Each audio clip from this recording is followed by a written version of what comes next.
Buen día, somos el grupo número 3 y vamos a presentar la práctica número 4 acerca de fármacos antihipertensivos de la materia de farmacología de la Universidad Evangélica de El Salvador.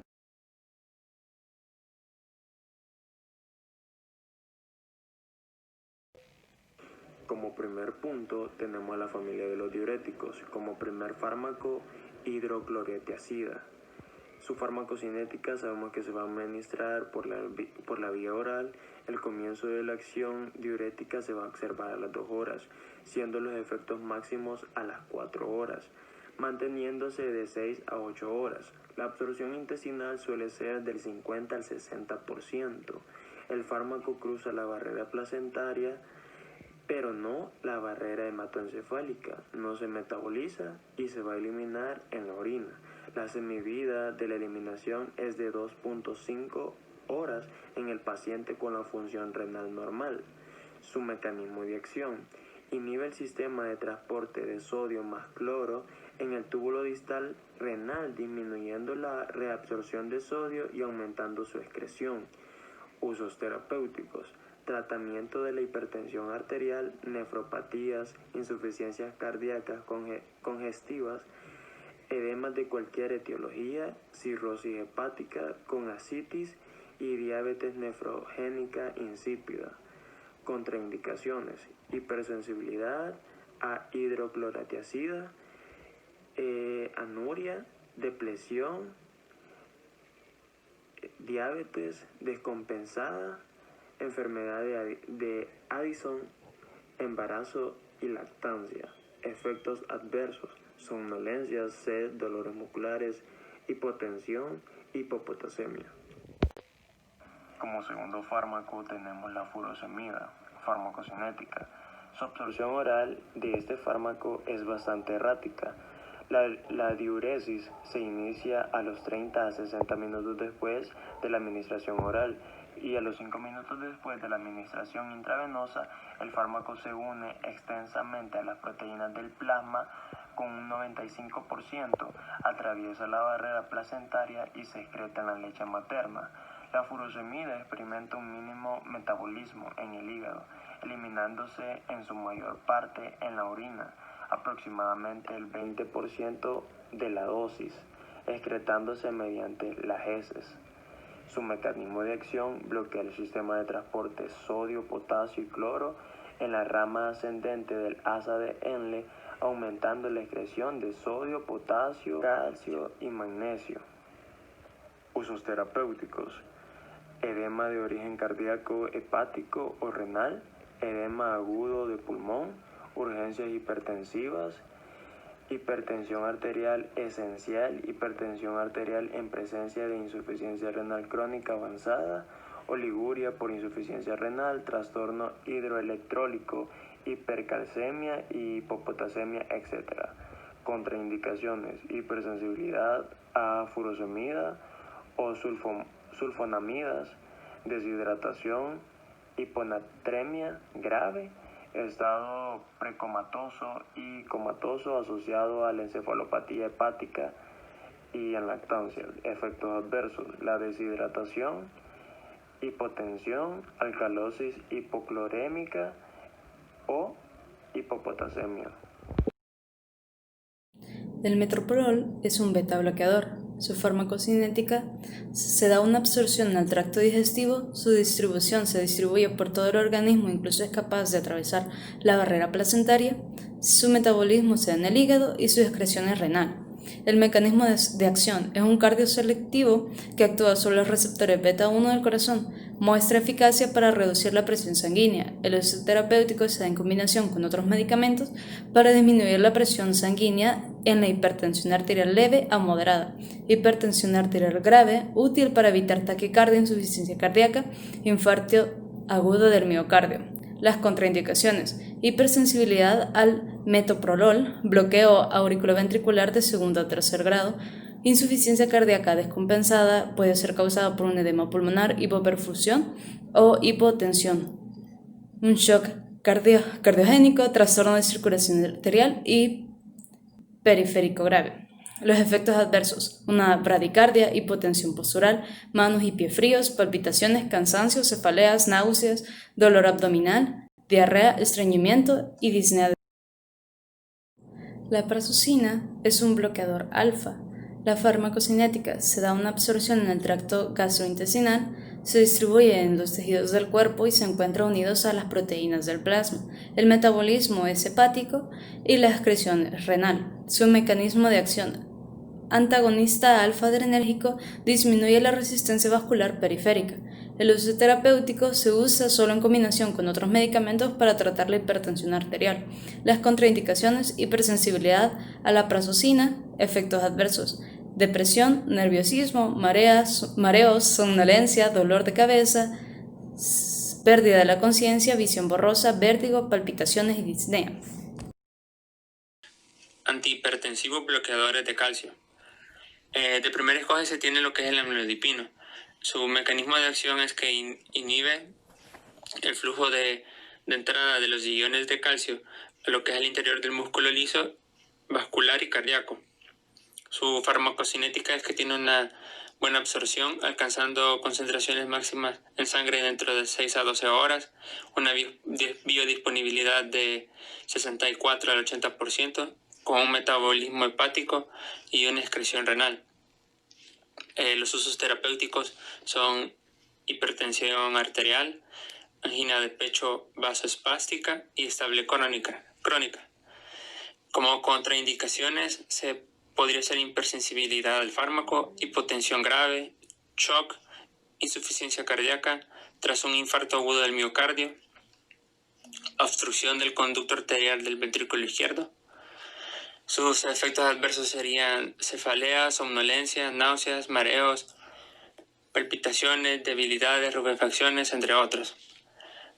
Otro fármaco que se encuentra en este grupo sería el nifedipine. El mecanismo de acción de este es muy similar al anterior, ya que por pertenecer a este grupo, todos lo que prácticamente hacen es bloquear la entrada de calcio. La farmacocinética tiene una absorción rápida y casi completa debido a que tiene efectos de primer paso. Tiene una biodisponibilidad entre el 50 y 70%. Su metabolismo también es hepático y una excreción renal. Los usos terapéuticos son la angina de pecho crónico estable, en tratamiento combinado también angina de pecho vasoespástica e hipertensión arterial. Como contraindicaciones: hipersensibilidad, shock cardiovascular, angina inestable y haber sufrido un infarto agudo del miocardio dentro de las 4 semanas. Como efectos adversos: cefalea, mareo, edema, vasodilatación, estreñimiento y sensación de malestar. Por último, el verapamilo. Este inhibe la entrada de calcio a través de la membrana de las células del músculo cardíaco y vascular. Cabe decir que este no es como de primera escoge. Su farmacocinética es de absorción rápida, pero con un extenso metabolismo de primer paso. Por esto tiene una biodisponibilidad muy baja, que es del 20 al 35%. Su eliminación es renal y fecal. Los usos terapéuticos son angina de pecho vasoespástica e inestable e hipertensión arterial. Sus contraindicaciones son hipersensibilidad al fármaco, shock cardiogénico, enfermedad del seno, bloqueo atrioventricular de segundo o tercer grado, insuficiencia cardíaca izquierda e hipotensión. Como efectos adversos serían mareo. Continuando con las familias de antihipertensivos, los antagonistas de la renina-angiotensina, en el caso pues la familia, los inhibidores de la enzima convertidora de angiotensina. Los fármacos prototipos podrían ser el captopril y el enalapril. El mecanismo de acción es igual en los dos, bloquea la conversión de angiotensina 1 en angiotensina 2 por medio de la inhibición de la enzima convertidora de angiotensina. Estos fármacos van a reducir la presión sanguínea y van a mejorar la natriuresis. Los usos terapéuticos del captopril se va a utilizar nefropatía crónica, que va a disminuir la proteinuria y va a estabilizar la función renal. Y en los pacientes con hipertensión cardíaca después de un infarto de miocardio agudo. En el caso del enalapril se va a ocupar en casos de hipertensión arterial, disfunción sistólica ventricular izquierda, infarto agudo de miocardio, diabetes mellitus e insuficiencia renal. La dosis de captopril es de 25 miligramos vía oral cada 8 o 12 horas, con un intervalo de 50 a 150 miligramos, y el enalapril va a ser de 20 miligramos al día vía oral. Los efectos adversos del captopril pueden llegar a ser hipotensión, tos, hiperpotasemia, angioedema, es un teratógeno y puede provocar exantema cutáneo. Y el enalapril puede causar hipotensión, tos, hiperpotasemia, falla renal aguda y angioedema. La familia de los antagonistas de receptores de angiotensina 2, los fármacos prototipos pueden ser losartán y valsartán. El mecanismo de acción de estos fármacos pues es mediante la unión de los receptores AT1 mediante una gran afinidad y de manera competitiva para inhibir los efectos de la angiotensina 2.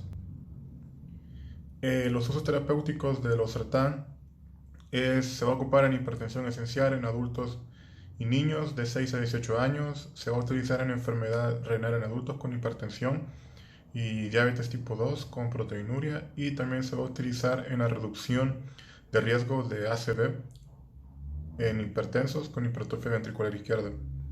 En el caso del valsartán se va a utilizar en insuficiencia cardíaca, se va a utilizar para reducir la mortalidad en pacientes estables con insuficiencia o disfunción del ventrículo izquierdo después de un infarto de miocardio. La dosis de losartán se va a llevar a cabo mediante una dosis inicial de 50 miligramos por día con un intervalo de 25 a 100 miligramos, y el valsartán con una dosis inicial de 160 miligramos 2 veces al día y una dosis de mantenimiento de 320 miligramos una vez al día. Los efectos adversos de losartán son similares a los IECA. El losartán puede ser teratógeno, puede ocasionar hipopotasemia en pacientes con nefropatía, raras veces puede ocasionar anafilaxia, anomalías de función hepática, neuropatía o tos.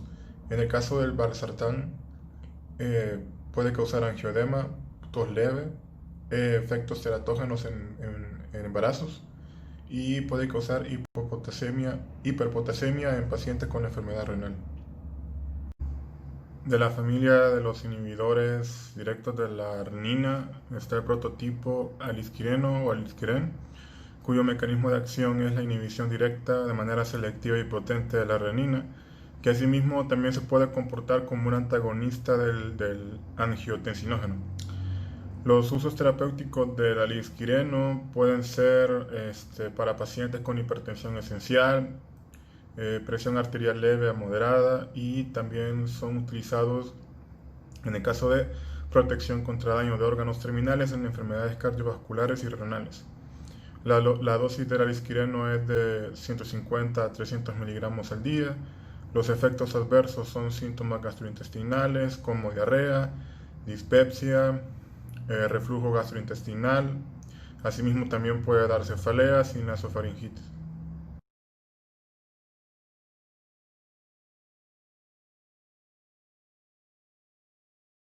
El caso clínico número 1 dice: paciente de 45 años de edad, femenina, con historia de hipertensión, ya medicada con enalapril, 10 miligramos vía oral, una tableta cada día, con lo que refiere estar controlada. Hoy consulta con historia de tos seca, más fiebre de 39 grados, de 5 días de evolución. Además refiere anosmia y ageusia. Se automedicó con acetaminofén, una tableta vía oral cada 6 horas, más Taxin, la azul, una tableta cada 8 horas, sin notar mejoría, por lo que consulta. Tensión arterial 160/90, frecuencia cardíaca 110, temperatura 38.9 grados, frecuencia respiratoria 28 por minuto, saturando 89%, sospecha diagnóstica, hipertensión más COVID. La primera pregunta nos dice, según la clasificación de la hipertensión, ¿cómo lo clasifica con estos datos? Se clasifica como hipertensión tipo 2. La elevación de su presión es inducida por medicamentos. Es una forma de hipertensión secundaria, causada por una respuesta a sustancias químicas o un medicamento.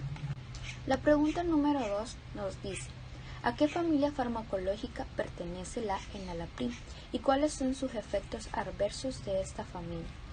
Pertenece a la familia inhibidores de la enzima convertidora de angiotensina. Las reacciones adversas asociadas a esa familia son infrecuentes, ya que estos fármacos se toleran bien. Angioedema afecta al 0.1 y 0.2% de los pacientes. Tos, esta reacción adversa es más probablemente la más frecuente. Su incidencia es de 5 a 20%. Hiperpotasemia. Puede ocurrir en pacientes con insuficiencia renal o que reciben fármacos suplementados con potasio. Insuficiencia renal aguda. Neutropenia es un efecto adverso grave pero muy poco frecuente. Existen otros efectos adversos con una incidencia baja, como disgeusia, glucosuria, exantema cutánea y hepatotoxicidad.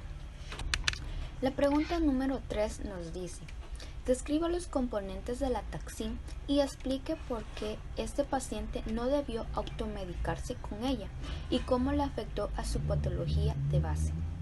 La fórmula de Taxim tiene 5 acciones: antihistamínica, descongestionante, analgésico, antiinflamatorio y antipirético. Cada cápsula contiene ácido acetilsalicílico, bitrato de fenilefrina y metalato de clorfeniramina.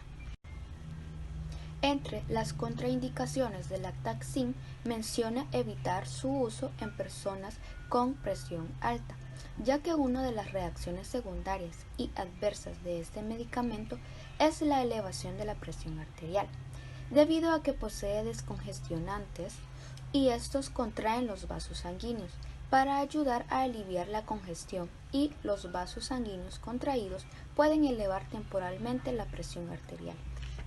Además, se debe tener precaución con los medicamentos que contienen antiinflamatorios no esteroideos, porque disminuyen el efecto antihipertensivo de grandes grupos de fármacos, como son los inhibidores de la enzima convertidora de angiotensina y los diuréticos y los beta bloqueantes adrenérgicos. Para el caso clínico número 2 tenemos un paciente masculino de 58 años con historia de hipertensión arterial desde hace 10 años, más diabetes mellitus en tratamiento con losartán a 50 miligramos vía oral cada día, más metformina, una tableta cada 12 horas. Este se presenta asintomático y se presenta en una consulta para el control de sus patologías base y lleva exámenes que se tomó de rutina, en las cuales presenta una tensión arterial de 140/90, una frecuencia cardíaca de 88 y una frecuencia respiratoria de 22. Está saturando en un 95%, su peso son de 90 kilogramos y su IMC es de 29.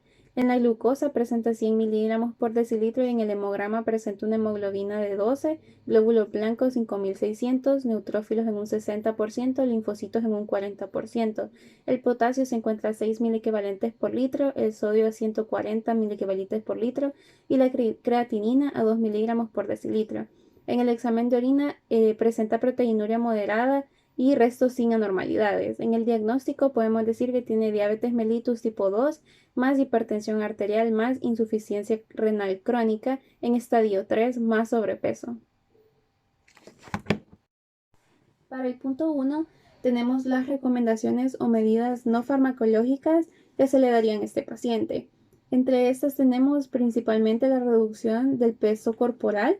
Esto se va a lograr a través de una dieta individualizada para controlar el índice metabólico y glicémico sin causar una malnutrición. También se recomienda la restricción del consumo de proteínas, dado que hay un daño moderado o severo de la función renal. También la restricción de la ingesta de sodio a menos de 3 gramos al día. También se recomienda el ejercicio cardiovascular o aeróbico entre 30 a 45 minutos al día y de 3 a 5 veces a la semana, con un total de 150 minutos a la semana. También se recomienda el abandono del hábito del tabaco y del alcohol y aumentar el consumo de frutas y verduras y de lácteos bajos en grasa. Para el punto 2 tenemos la familia de los sartán, el cual es un antihipertensivo oral que pertenece a la familia de los antagonistas del receptor de angiotensina 2. En su mecanismo de acción tenemos que tanto el losartán como su metabolito activo de larga duración llamado E3174 van a actuar como antagonistas selectivos y específicos de los receptores de angiotensina 1. Su mecanismo de acción consiste en bloquear la interacción de la angiotensina 2 con su receptor endógeno, disminuyendo así las funciones de esta. Y en sus efectos adversos tenemos que puede llegar a causar anemia, vértigo, hipotensión, hiperpotasemia, un aumento en el índice de urea sanguínea, de creatinina, de potasio y también puede causar hipoglicemia. Luego tenemos en su dosis que en hipertensión en niños de 6 a 18 años y en adultos se comienza con una dosis inicial de 50 miligramos al día con una dosis máxima de 100 miligramos al día por la mañana. Para el punto 3 tenemos si se continuaría con el tratamiento de losartán y de metformina en el paciente.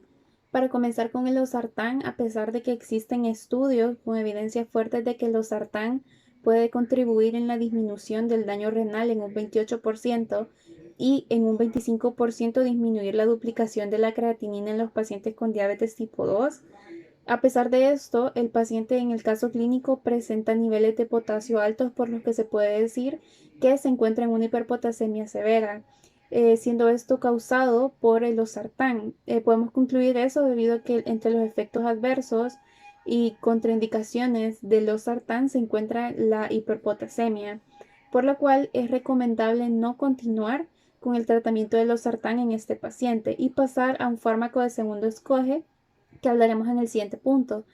Luego con la metformina, este es un fármaco que es de la familia de las biguandinas, las cuales están contraindicadas para el tratamiento con hipoglucemiantes orales en estadio 3, por lo que es recomendable no continuar con el tratamiento con metformina y pasar a un fármaco más seguro que pueden ser las sulfonilureas de modo seguro y otros fármacos que son las glitazonas, las carbosas, la repaglinidina y la nataglinidina. Luego, en el punto 4, tenemos que cuáles serían la familia de los fármacos antihipertensivos de segundo escoge para este paciente. Como ya habíamos dicho, se sabe que el tratamiento específico ideal para esta patología, para la patología que presenta el paciente, serían los fármacos antagonistas de la renina-angiotensina, pero sin embargo el fármaco de segundo escoge que se tendría que utilizar son los diuréticos, en específico un diurético tiacídico en dosis bajas o medias.